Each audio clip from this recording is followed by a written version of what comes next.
Hello అండి. నేను మీ అత్తింటి కోడలు. ఎప్పుడైనా పాలకూరతో ఇలా ట్రై చేశారా? దీని పేరు పాలకూర ఉల్లికారం అండి.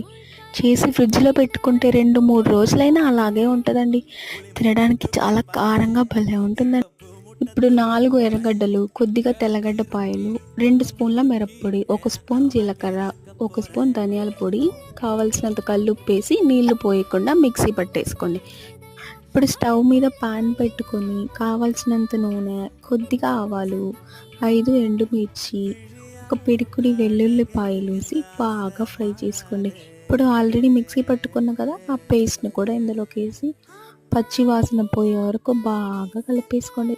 కొద్దిగా కరివేపాకు వేసుకోండి. ఈ విధంగా సన్నగా తరిగి పెట్టిన పాలకూరను కూడా వేసి బాగా కలుపుకోండి.